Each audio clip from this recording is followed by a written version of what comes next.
Headlines प्रायोजक राम बंधू लोणचे. आता प्रत्येक जण जिंकेल.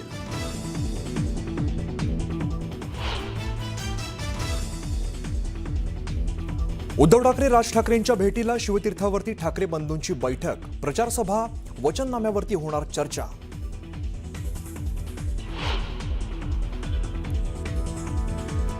कल्याण डोंबिवलीत महापालिका निवडणुकीत भाजपाचे 5 उमेदवार बिनविरोध तर शिवसेनेच्या 4 उमेदवारांचीही बिनविरोध निवड.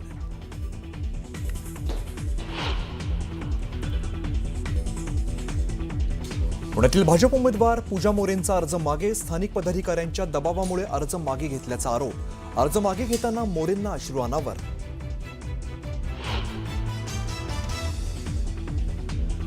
नाशिक भाजपातील अंतर्गत वाद पुन्हा चव्हाट्यावर. भाजप शहराध्यक्ष सुनील केदार यांना कार्यकर्त्यांचा घेराव. निष्ठावंत कार्यकर्त्यांना उमेदवारी न मिळाल्यामुळे कार्यकर्ते आक्रमक.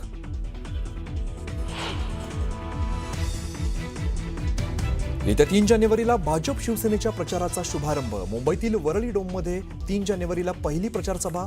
फडणवीस आणि शिंदे राहणार उपस्थित.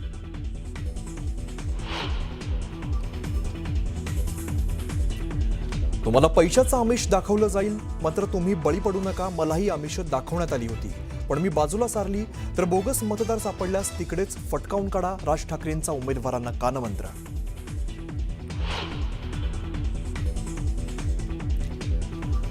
मुंबई काँग्रेस दिल्लीतल्या हायकमांडशी संपर्कात. राहुल प्रियंका गांधींचं मुंबईत रोड शो घेण्याची नेत्यांना आग्रह.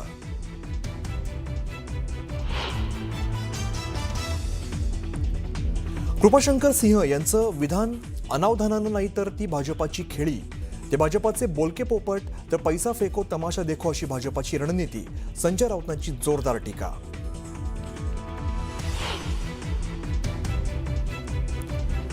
आणि राज्यातील प्रसिद्ध मंदिरांमध्ये भाविकांची गर्दी. नवीन वर्षाची सुरुवात देवदर्शनाने. मंदिरांमध्ये आकर्षक सजावट.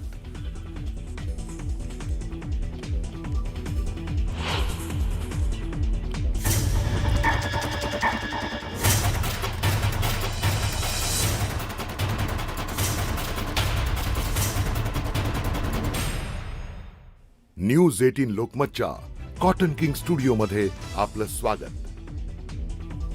नवीन वर्षाच्या सगळ्यांना शुभेच्छा. नमस्कार, मी अमित कत्रे. पहिली मोठी बातमी आपण पुण्यातून बघूया. पुण्यामध्ये भाजपाच्या पूजा जाधवांनी वॉर्ड क्रमांक 2 मधून आपली उमेदवारी मागे घेतलेली आहे. भाजपाकडून प्रभाग क्रमांक 2 मधून जाधवांना उमेदवारी जाहीर झाल्यानंतर सोशल मीडियावरून जोरदार टीका करण्यात आलेली होती. त्यामुळेच पूजा जाधव यांनी अर्ज मागे घेतलाय आणि यानंतर पुण्यामध्ये पत्रकार परिषद घेत भूमिका स्पष्ट केलेली आहे. यावेळी पूजा जाधव आणि धनंजय जाधव यांना अश्रू अनावर झाले. विरोधकांनी षडयंत्र केलं, त्याचा बळी ठरलो असं म्हणत पूजा जाधवांनी वक्तव्य केलंय. तर पूजा जाधवांची काही अधिकची वक्तव्य व्हायरल झालेली होती आणि यावरून हिंदुत्ववादी आणि भाजप कार्यकर्त्यांनी त्यांना चांगलं ट्रोल केलेलं होतं.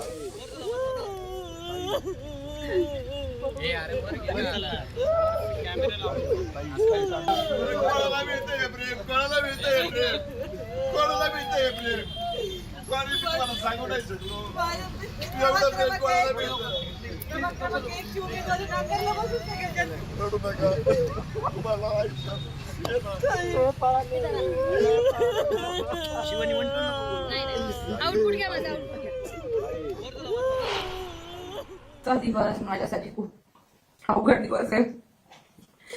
मला हे सगळं बोलत असताना माझा मागच्या 10-12 वर्षाचा संघर्ष आठवतोय. मी बीड जिल्ह्यातल्या गेवराई तालुक्यातल्या गोदाकाठच्या मिरगाव या अत्यंत छोट्या गावामध्ये जन्मलेली मुलगी होते. माझ्या कुटुंबाला कुठली राजकीय पार्श्वभूमी नाही. नेहमीच महिलांचा, शेतकऱ्यांचा, शेतमजुरांचा बुलंद करण्याचं काम केलं. माझ्या खूप कमी वयामध्ये मी पोलिसांच्या लाटाकाटा खाल्ल्या. ज्यावेळेस माझ्यावर गुन्हे दाखल व्हायचे त्यावेळेस मी पोलीस स्टेशनला 5-5 तास 2-2 दिवस मी संडास बाथरूमच्या बाहेर झोपलेली आहे.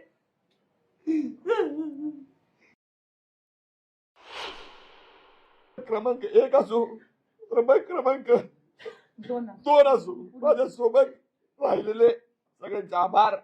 ज्यांनी 8 महिन्यामध्ये काय माझे प्रयत्न केले या पत्रकार संघातल्या सगळ्या लोकांना माहितीये. तुमच्यामध्ये माझ्याविषयी जर रोष निर्माण झाला असेल तुमची परत माफी मागतो. परंतु माझ्या बाबतीत जे घडलं ते कोणाच्या बाबतीत घडवण्यामध्ये समर्थन देऊ नका. ज्या एक मधल्या व्यक्तीनं हे केलं त्याला एक मधल्या लोकांनी पाडावं आणि दोन मधल्या लोकांनी पण केलं त्यांनाही पाडावं आणि आठीच्या आठी कमळ त्या दोन प्रभागांमध्ये उमलावेत ही अपेक्षा व्यक्त करतो. सोशल मीडियाचा बळी जो असतो तो बळी आज माझी पत्नी ठरलेली आहे. ते कसं तर त्याचे व्हिडिओज मी तुम्हाला देऊ शकतो. जे शब्द माझ्या पत्नीचे नाहीत ते शब्द तिच्या तोंडामध्ये घातले गेले. आदरणीय देवेंद्रजी फडणवीसांविषयी आरक्षण मागतोय तुमची बायको नाही असं जे स्टेटमेंट केलं त्याचा की हिचं नव्हतंच, माझ्या पत्नी पूजा जाधवचं नव्हतं, ते दुसऱ्यांचं होतं, ते दाखवलं गेलं. दरम्यान निवडणुकीच्या तोंडावर मोठ्या प्रमाणात इन्कमिंग करून घेतल्यामुळे नाशिक भाजपाला याचा मोठा फटका बसतोय. निष्ठावान कार्यकर्त्यांना उमेदवारी नाकारत भाजपाने आयात केलेल्या उमेदवारांना उमेदवारी दिल्यामुळे भाजपाच्या निष्ठावान कार्यकर्त्यांच्या नाराजीचा उद्रेक होतोय. भाजप शहराध्यक्ष सुनील केदार यांना कार्यकर्त्यांनी घेराव घालत विरोधात घोषणाबाजी केलेली आहे. इतकंच नाही तर भाजपाच्या शहराध्यक्षांना कार्यकर्त्यांनी गाजर भेट दिले. उमेदवारी न मिळाल्यामुळे निष्ठावंत कार्यकर्ते आक्रमक झाले. यामुळे नाशिकमध्ये भाजपाच्या शहराध्यक्षांना शहरात फिरणं सुद्धा मुश्किल झालंय.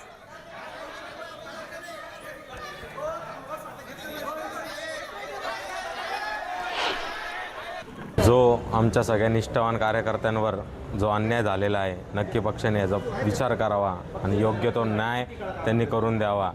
आमची हीच फक्त एकच प्रामाणिकपणे इच्छा आहे का हे सगळे जेवढे कार्यकर्ते सगळे तळमळीने भारतीय जनता पार्टीचं रोपटं वाढवत होते, पण आज काही कोणाचं काहीच पक्षाचं काहीच तथ्य नसताना त्या माणसाला तिकीट देऊन भारतीय जनता पार्टीने खूप चुकीचं वागणूक केलेलं आहे. निष्ठावंत कार्यांना डावलून नौका उमेदवार दिला. महिला उमेदवार यांचा काही संबंध नसताना, पक्षाचं सभासत्व नसताना आणि त्यांनी आत्तापर्यंत पक्षासाठी काही काम केलं नाही, खासदारकीला केलं नाही, आमदारकीला केलं नाही. ह्या अशा उमेदवारांना वेळेवर पैसे घेऊन उमेदवारी देण्यात आलेली आहे. पदाधिकारी कार्यकर्त्यांचा घेराव म्हणता येणार नाही, त्यांच्या भावना होत्या, त्या भावना त्यांनी व्यक्त केल्या आणि त्या भावना मी लिखित स्वरूपात घेतल्या. प्रदेश भाजपकडे त्या भावना पाठवणार आहे. त्यांचं म्हणणं असं आहे की निष्ठावंतांवर अन्याय झाला. त्या भावना होत्या, त्यांच्या उत्स्फूर्त भावना होत्या, त्याप्रमाणे त्यांनी व्यक्त केल्या.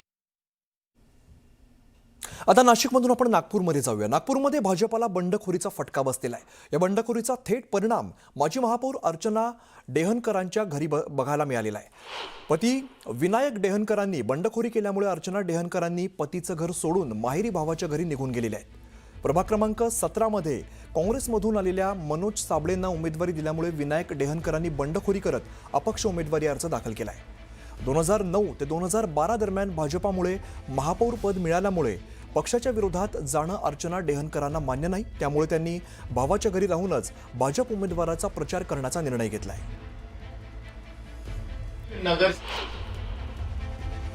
मी स्वतः 97 मध्ये ज्यावेळेला नगरसेवक होते तर त्यावेळेला माननीय देवेंद्र फडणवीस जे महाराष्ट्राचे मुख्यमंत्री आहेत ते त्यावेळेला महापौर होते आणि म्हणून पक्षासोबतच्या घडामोडी त्यांचा एकंदरीत सगळ्यात चढउतार मी पाहिलेला आहे आणि म्हणून मी त्यांना समजवण्याचा प्रयत्न केला की बावनकुळे साहेबांवरही अशी परिस्थिती आली होती, त्यांनाही कुठेतरी थांबावं लागलं होतं आणि म्हणून जर पक्षाने ठरवलं असेल की असा असा निर्णय आहे तर आपण त्या निर्णयांच्या बाजूनी राहा आणि तुम्ही पक्ष उभे राहू नका. पण ते जर ठाम असेल तर मीही ठाम आहे. मला पक्षाच्या बाजूनीच, त्यांच्या निर्णयाच्या बाजूनी राहायचं आहे. पक्षश्रेष्ठींच्या वगैरे मी त्या भानगडीत पडले नाही. पण ते काय आहे ते स्वतः आणि पक्ष बघेल त्यांचा काय विषय आहे. पण मी माझा निर्णय म्हणजे मी जर भारतीय जनता पक्षात काम करत असेल तर माझा हा निर्णय आहे की अपक्ष उमेदवाराच्या बंडखोरासोबत मी नाही राहणार आणि म्हणून बाजूला होऊन शहरामध्ये आणि महाराष्ट्रामध्ये कुठेही मी भारतीय जनता पक्षाचा प्रचार करेन. माननीय डेहनकरजी आणि आमच्या अर्चनाताई हे दोघंही निष्ठावान कार्यकर्ते आहे. पण थोडे डेहनकरजी नाराज झाले आहे. आम्ही त्यांच्याशी चर्चा करणार आहोत. मी स्वतः चर्चा करणार आहे आणि त्यातून मार्ग निघेल. भारतीय जनता पक्ष हा फक्त पैशाच्या ताकदीवर एक दिसणारा पक्ष. विचार, नीतिमत्ता वगैरे काही नाही. पैसा हा त्यांचा विचार आहे. पैसा फेको तमाशा देखो. आणि ही जी लढाई आहे, मी परवाही म्हणालो की शिंदे गट, भारतीय जनता पक्ष एबी फॉर्म बरोबर 5 ते 10 कोटी मिळत आहेत. शिंद्यांना 10 कोटी शिंद्यांच्या पक्षात एबी फॉर्म बरोबर आणि भाजप सध्या 5 कोटी एबी फॉर्म बरोबर देते. अजित पवारचा आकडा मला माहीत नाही की त्यांनी कोणता आकडा लावलाय तो. ह्या पैशासाठी सुद्धा हा बंडखोराने लढाया सुरू आहेत त्या पक्षामध्ये. हा पैशाचा खेळ आहे. दरम्यान नागपूर महापालिकेचा प्रभाग क्रमांक 22 भाजपासाठी अत्यंत प्रतिष्ठेचा प्रभाग आहे, कारण याच प्रभागामध्ये राष्ट्रीय स्वयंसेवक संघाचं मुख्यालय येत आहे. यंदा प्रभाग क्रमांक 22 मधील भाजप नगरसेवकांवरती निष्क्रियतेचा तसंच प्रभागातील आवश्यक विकास कामांकडे दुर्लक्ष केल्याचा आरोप करत एक तरुण स्वयंसेवक भाजप उमेदवारांविरोधात निवडणुकीच्या मैदानात उतरलाय. निनाद दीक्षित या तरुण स्वयंसेवकाने नागरिक समितीच्या माध्यमातून निवडणूक लढवण्याचा निर्णय घेतलेला असून तो नेताजी सुभाषचंद्र बोस यांच्या फॉरवर्ड ब्लॉक या पक्षाच्या माध्यमातून निवडणुकीच्या मैदानात उतरला आहे. नाही, भाजपला मी उमेदवारी मागितली पण नाही, कारण आमची तयारी नागरिक समितीचीच सुरू होती. तर एक वेगळा प्रयत्न सुरू असताना भाजपकडे तिकीट मागण्याचा प्रश्नच उद्भवत नाही. आणि भारतीय जनता पक्षाने विचार केला जरी असता तरी पण मला तिकीट भारतीय जनता पक्षाचं नको होतं, कारण या प्रभागामध्ये सद्यस्थितीमध्ये म्हणजे मला जेवढं थोडंफार राजकारणाचा एक गंध असेल की भारतीय जनता पक्षाच्या विरोधात एक लहर आहे, लहर, आणि विरोधातल्या लहरीमध्ये उडी घेणे म्हणजे हा मूर्खपणा असतो. तर मी भारतीय जनता पक्षाकडे जाण्याचा काही प्रश्नच नाही.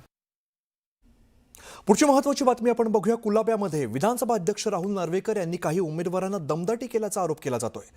यावरती खासदार संजय राऊत यांनी टीका केली आहे. हे आरोप नाही तर हे सत्य आहे असा टोला लगावलाय. तर राहुल नार्वेकर विसरलेत की ते विधानसभेचे अध्यक्ष आहेत अशा शब्दात निशाणा साधलेला आहे. नियम आणि संकेत पाहता अशा राजकीय कार्यक्रमात त्यांना सहभागी होऊ नये. मी पाहिलं की त्यांनी विरोधकांना धमकावलंय. कमळाबाईचं उपकरण टाकून त्यांच्या घरातील उमेदवारांचा अर्ज भरण्यासाठी ते गेले. राज्यात काय चाललंय विचारण्याची सोय नाही असा टोला राऊतांनी लगावलाय. पण मी पाहिलं की ते आपल्या गळ्यामध्ये कमळाबाईचं उपकरण टाकून त्यांच्या घरातल्या उमेदवारांचे अर्ज भरायला गेले.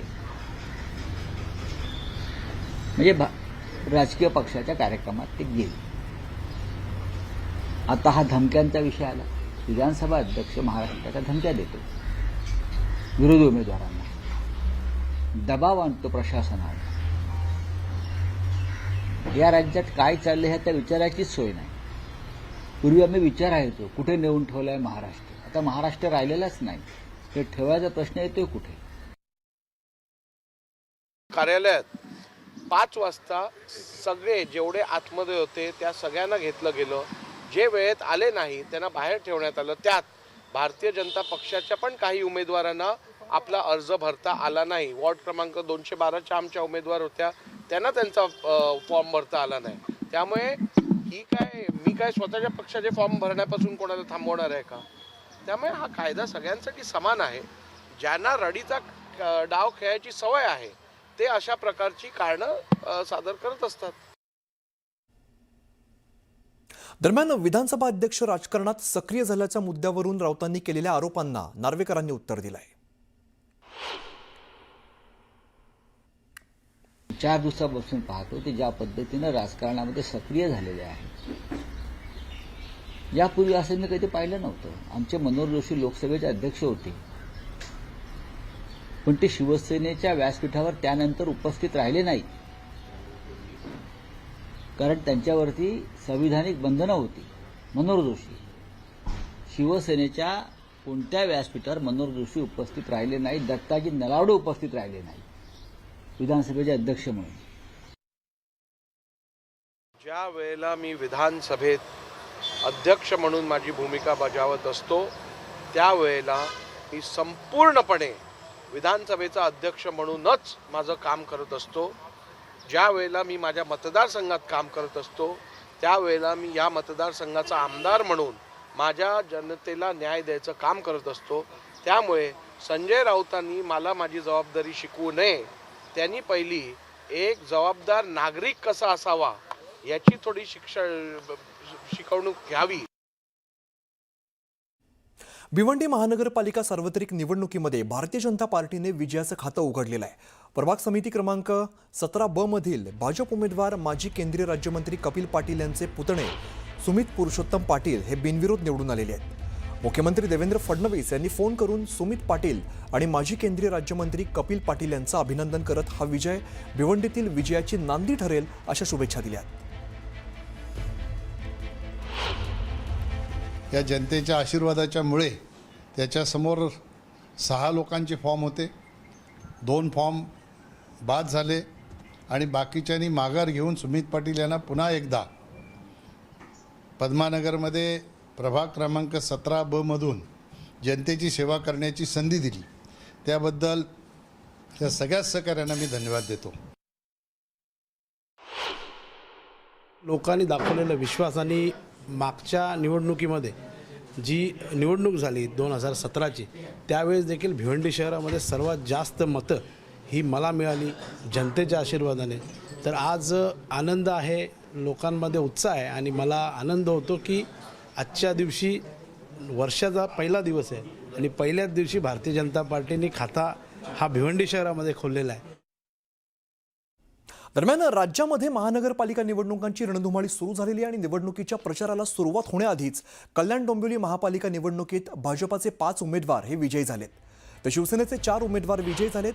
भाजपाच्या मंदा पाटील, ज्योती पाटील, आसावरी नवरे, रंजना पेंडकर, रेखाताई चौधरी यांची बिनविरोध निवड झालेली आहे. भाजपाच्या 5ही महिलांची बिनविरोध निवड झाली आहे. भाजपाच्या बिनविरोध निवडीचं श्रेय भाजप प्रदेशाध्यक्ष रवींद्र चव्हाण यांच्या विशेष रणनीतीला आणि त्यांच्या प्रयत्नांना दिलं जात आहे. तर शिवसेनेचे रमेश म्हात्रे, विश्वनाथ राणे, वृषाली जोशी आणि हर्षल मोरे हे विजयी झालेले आहेत. शिवसेनेचं श्रेय खासदार श्रीकांत शिंदे यांना दिलं जात आहे. दरम्यान कल्याण डोंबिवलीमध्ये यंदा महायुती विरुद्ध महाविकास आघाडी अशी थेट लढत पाहायला मिळणार आहे. कल्याण डोंबिवली महापालिकेत भाजप आणि शिवसेनेने आपले खाते खोलले. तब्बल 8 नगरसेवक जे आहे बिनविरोध आले आहेत. त्यामध्ये भाजपचे 5 आहेत आणि शिवसेनेचे 3 आहेत. त्यामुळे शिवसेने सुद्धा आता खातं खोललेलं आहे. आपल्यासोबत ज्येष्ठ नगरसेवक आहेत रमेश म्हात्रे. सर, काय सांगाल, पुन्हा एकदा आपण विजयी झालायत आणि अख्खा पॅनल बिनविरोध झालाय? आमचे सर्वश्रेष्ठ नेते मंडळी एकनाथजी शिंदे साहेब, श्रीकांतजी शिंदे साहेब आणि रवींद्र चव्हाण साहेब, या तिघांची एवढी प्रचंड मेहनत होती आणि आमचे कार्यकर्ते आणि आमचे मतदार यांच्यावर आमचा इतका भरोसा होता का आम्ही निवडणूक लढलो असतो तरी असेच निवडून आलो असतो. परंतु समोरचे जे होते त्यांची ही गोष्ट लक्षात आली का आपल्याला आता काही वाव मिळणार नाही. या ठिकाणी आम्ही प्रयत्न केले. या युतीच्या कामावर, खासदारांच्या कामावर सर्वांचा जसा विश्वास केला तसं आमच्या आता विरोधात असलेल्या उमेदवारांनी ते मान्य केलं आणि त्यांनाही वाटलं एवढी कामं होत असतील तर आपण बरोबर राहावं. आणि त्याच करून खास विशेष म्हणून आमच्या अलायन्समध्ये असलेले राष्ट्रवादी पार्टीच्या, त्यांचं नाव काय, पाटील मॅडम यांनीही सपोर्ट केलेला आहे. या सर्वांच्या सपोर्टाने आम्ही आलेलो. आमचं जनतेचं पण आम्ही अभिनंदन करतो, त्यांना धन्यवाद देतो. 20 वर्षांचा स्ट्रगल आहे. खूप मोठा महायुतीचा विजय झालेला आहे. हिंदुत्ववादी विचारांचा विजय झालेला आहे. सगळा मोठं श्रेय रवींद्र चव्हाणांना देते, कारण खूप मेहनत घेतली त्यांनी पण, आणि सगळ्यात मोठा विजय कार्यकर्त्यांचा झालेला आहे. सर्व उमेदवारांनी जे काही सहकार्याने हे घडून आणलेलं आहे, मी सर्वांचे पुन्हा एकदा धन्यवाद मानते. आपण जर बघितलं तर पॅनल क्रमांक 24 आहे, हा पूर्णपणे बिनविरोधाला आहे. यामध्ये भाजपचे 1 नगरसेविका आणि शिवसेनेचे 3 नगरसेवक निवडून आहेत. कॅमेरामन शर्मिलासह प्रदीप बनगे, न्यूज 18 लोकमत, डोंबिवली. दरम्यान उपमुख्यमंत्री एकनाथ शिंदे यांनी विजयी उमेदवारांशी फोनद्वारे संपर्क साधत अभिनंदन केलंय.